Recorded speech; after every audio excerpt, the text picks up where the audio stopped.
날마다 쓰는 나의 신앙일기 TV 데일리 큐티 나무향기입니다.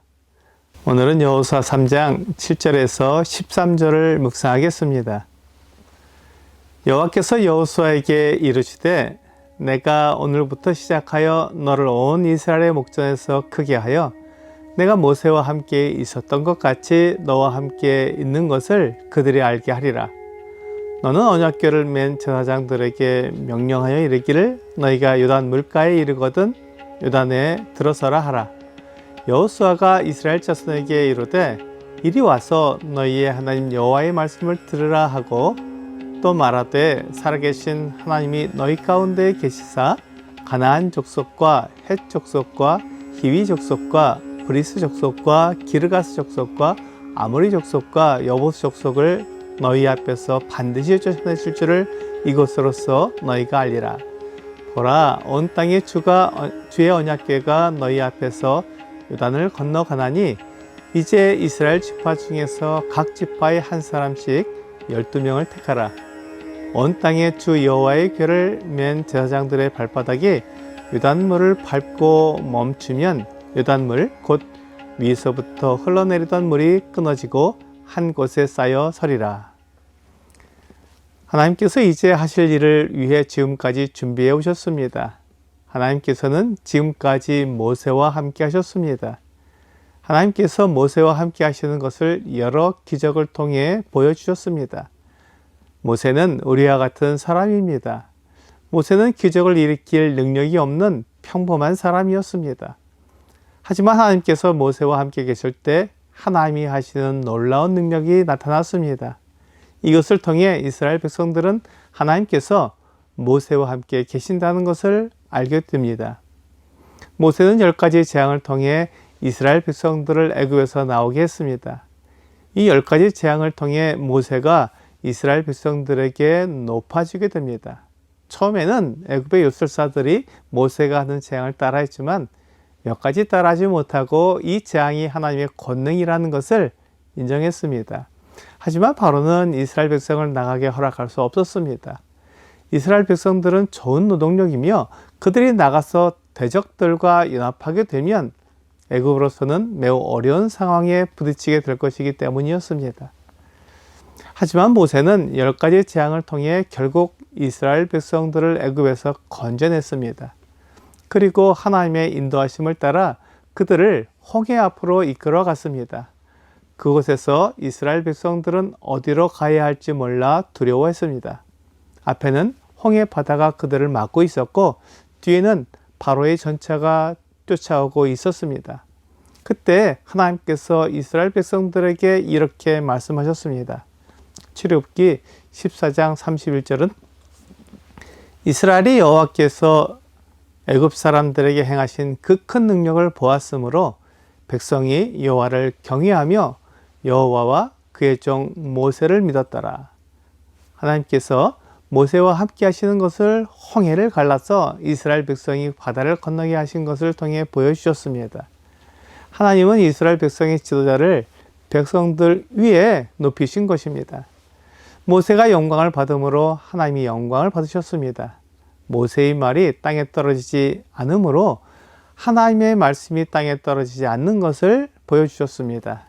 사무엘상 3장 19절은 사무엘이 자라매 여호와께서 그와 함께 계셔서 그의 말이 하나도 땅에 떨어지지 않게 하시니라 라고 말씀하고 있습니다. 하나님께서 사무엘 선지자의 말이 땅에 떨어지지 않게 하심으로 하나님께서 사무엘 선지자와 함께 하시며 하나님의 영광을 받게 하셨습니다. 지도자를 높이셔서 하나님의 영광을 받으시는 것입니다. 이것은 하나님께서 지도자와 함께 하시는 것을 보여주심으로 드러내신 것입니다. 하나님께서 여호수아에게 말씀하셨습니다. 여호와의 언약궤를 맨 제사장들의 발이 요단에 들어서면 요단 강물이 끊어져 이스라엘 백성들이 요단을 걸어서 건너게 될 것입니다. 이것은 모세가 홍해를 갈라서 이스라엘 백성들이 걸어서 건넌 것과 같은 기적을 행하게 하시는 것입니다. 이것은 하나님의 말씀에 대한 신뢰를 나타냅니다. 여호수아는 하나님의 말씀을 믿었고 말씀하신 그대로 이루어질 것을 확신했습니다. 그래서 제사장들에게 언약궤를 메고 요단에 들어서라고 말한 것입니다. 이스라엘 백성들이 요단을 건널 때는 요단물이 넘쳐 흐르던 때였습니다. 이와 같은 때 제사장들에게 요단에 들어서라고 말하는 것은 제사장들이 두려워할 수 있는 일이었습니다.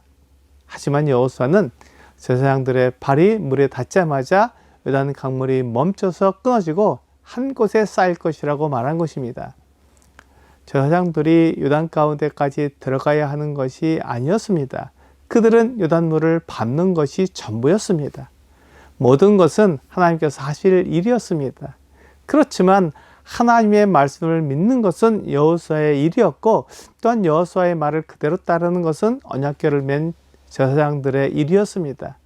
그렇기 때문에 이 일이 그대로 이루어진다면 여호수아는 하나님이 함께 하시는 지도자로서 백성들의 높임을 받게 될 것입니다. 그것은 곧 하나님의 영광을 말하는 것입니다. 그들이 마른 땅을 건너듯 요단을 건너게 되면 하나님께서 가나안 7족속을 이스라엘에게 주신다는 약속을 믿을 수 있을 것입니다. 가나안 족속은 이스라엘이 그곳으로 오고 있다는 소식을 알고 있었습니다. 그래서 이스라엘 백성이 가나안 땅을 공격해 올 것을 대비하고 있었습니다. 그런 가나안 7족속을 몰아낸다는 것은 결코 쉬운 일이 아니었습니다. 그러나 하나님께서 함께 하신다면 그 일이 이루어질 것입니다. 이스라엘 백성들은 그것을 믿을 수 없었지만 여호수아는 그가 광야를 지나면서 경험한 하나님을 통해 하나님의 말씀을 전적으로 신뢰할 수 있었습니다. 하나님께서 모세에게 말씀하신 것을 그대로 이루시는 것을 여호수아의 눈으로 똑똑히 보았습니다. 그래서 가나안의 7족속을 쫓아내시며 그 땅을 이스라엘 백성들에게 주신다는 약속을 믿을 수 있었습니다. 여호수아는 이것을 이스라엘 백성들에게 말해 주었습니다. 그리고 하나님은 여호수아의 말이 땅에 떨어지지 않게 하셔서 지도자가 영광을 받게 하셨습니다. 오늘의 적용 질문을 보겠습니다. 하나님께서는 우리를 일꾼으로 세우시기를 원하십니다. 그러나 하나님의 일꾼은 믿음이 필요합니다. 하나님의 일꾼이 되기 위해 내가 오늘 가져야 할 믿음은 무엇입니까? 하나님께서는 이스라엘 백성들을 인도하시기 위해 지도자를 세우시고 그들을 통해 하나님의 약속을 전해 주십니다. 지도자들을 통해 하나님의 일을 이루시는 것입니다. 지도자의 말이 그대로 이루어지는 것을 통해 하나님께서 영광을 받으실 것입니다. 오늘 지도자를 통해 하나님의 뜻을 전해 주시고 지도자를 백성들 위해 높여 주어서 하나님의 말씀을 그대로 이루시는 하나님을 신뢰하는 여러분과 제가 되기를 주 예수님의 이름으로 기도합니다.